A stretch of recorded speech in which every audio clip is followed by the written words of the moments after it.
Hello বন্ধুরা, কেমন আছো? আশা করি সব ভালো আছো। আজকে আবার একটা রেসিপি নিয়ে আসছি, দেখবে। আজকে খুব সহজে মিষ্টি বানাবো। কেমন করে বানাচ্ছি আমার সাথে ভিডিওটা দেখতে থাকো। রেসিপি যদি ভালো লাগে লাইক করে দিও। এখানে আমি দুধ নিয়েছি, দুধের প্যাকেট নিয়েছি, পাউডার দুধ। দুধটা একটা পাত্রই নিয়েছি। যতটা দুধ নিয়েছি তার হাফ ময়দা নিচ্ছি। যতটা দুধ নিয়েছি পাউডার দুধ তার হাফ ময়দা নিয়েছি। এলাচ দিয়ে দিচ্ছি, সামান্য এলাচ দিয়ে দিচ্ছি।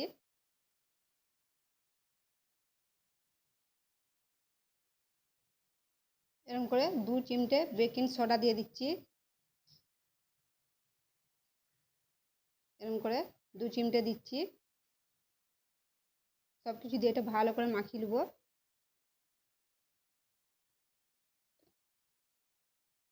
দুধ, ময়দা, বেকিং সোডা, এলাচ দিয়ে ভালো করে এটা মাখিয়ে নিয়েছি। ঘি দিয়ে দিচ্ছি 1 চামচ।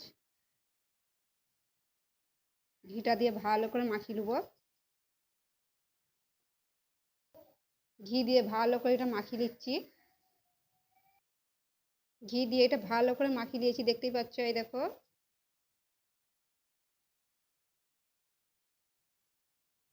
এবারে একটু একটু করে দুধ দিয়ে মাখিয়ে নেব। এটা ভালো করে ঘি দিয়ে মাখিয়ে নিয়েছি। এবার একটু করে দুধ দিয়ে দিচ্ছি, একটু করে দেবো, দিয়ে মাখাবো। একটু করে দুধ দিয়ে দেখো এটা ভালো করে মাখিয়ে নিয়েছি। এটা একটু রেস্টে রাখছি। এটা একটু পাতলা পাতলা আছে, একটু রেস্টে রাখলে এটা টেনে নেবে। এটা একটু রেস্টে রাখছি, তখন চিনির শিরাটা করে নিচ্ছি। হাঁড়ি ওয়াশ করে দিচ্ছি, শিরা বানিয়ে নেবো। চিনিটা ঢেলে দিচ্ছি।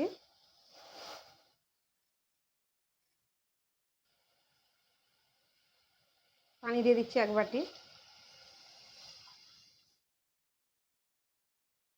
এটা পাতলা করে একটা শিরা বানিয়ে নেবো।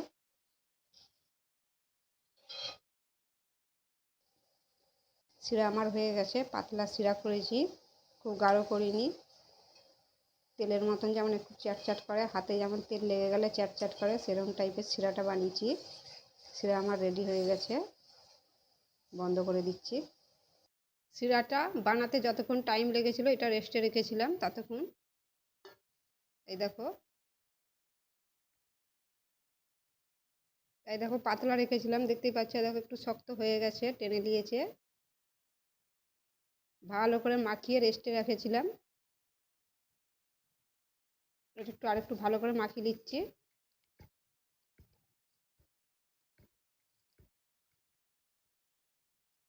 এর থেকে একটু একটু করে নিয়ে নিচ্ছি। পিড়েটাই রেখে লম্বা লম্বা করে নিচ্ছি। এই দেখো এরকম লম্বা লম্বা করে নিয়েছি। এরকম করে নিচ্ছি। এবারে এরকম করে মুড়ে দিচ্ছি এখানটা। এই দেখো, আবার একটু নিয়ে নিয়েছি। আবার এরকম লম্বা করে নিচ্ছি। আবার একটা করে নিয়েছি। ঘষার সময় একটু ভালো করে ঘষবে, ফেটে না যায়। আবার এরকম করে নিচ্ছি।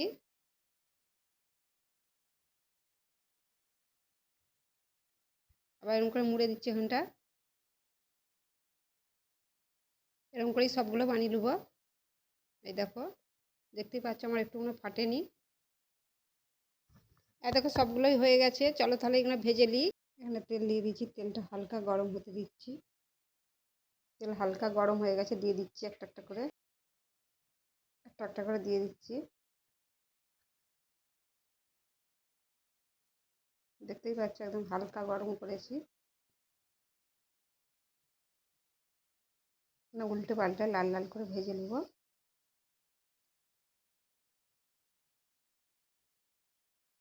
দেখো এরকম উল্টে পাল্টে লাল লাল করে ভেজে নিচ্ছি এগুলো। এই দেখো উল্টে পাল্টে লাল লাল করে ভেজে নিয়েছি, এগুলো এবার তুলে নিচ্ছি। এই দেখো, দেখতেই পাচ্ছ ভাজা হয়ে গেছে। একদম লাল লাল করে ভেজে নিয়েছি, তুলে নিচ্ছি। এবারে এরকম করে দিয়ে দেবো আবার। এই দেখো সবগুলোই লাল লাল করে ভেজে নিয়েছি, দেখতেই পাচ্ছ। এই দেখো ভাজা হয়ে গেছে। এরকম করে লাল লাল করে ভেজে নিয়েছি। আগে থেকেই চিনির শিরা করে রেখেছিলাম। চিনির শিরাটা ঠান্ডা হয়ে গেছে একটু। এই দেখো, আঙুল ডুবানো যাবে এরকম গরম আছে। শিরা কিন্তু খুব ঠান্ডা নেই, আঙুলটা ডুবালে একটু গরম লাগবে, সেরকম গরম আছে।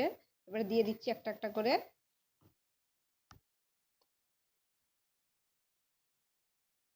সবগুলোই দিয়ে দিয়েছি, একটু নেড়ে দিচ্ছি,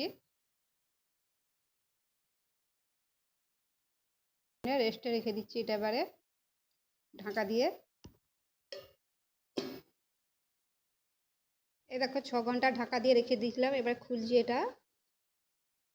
এই দেখো বন্ধুরা কত বড় বড় হয়ে গেছে, দেখতেই পাচ্ছ। এই দেখো এটা একটা পাত্রই তুলে নিচ্ছি।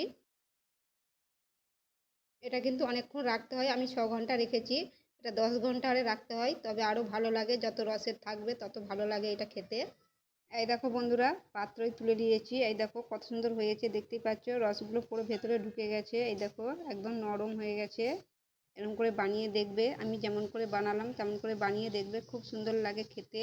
ভিডিওটা যদি ভালো লাগে লাইকও করে দিবে, শেয়ারও করে দিবে। আবার অন্য ভিডিওর সাথে দেখা হবে, সবাই ভালো থাকবে।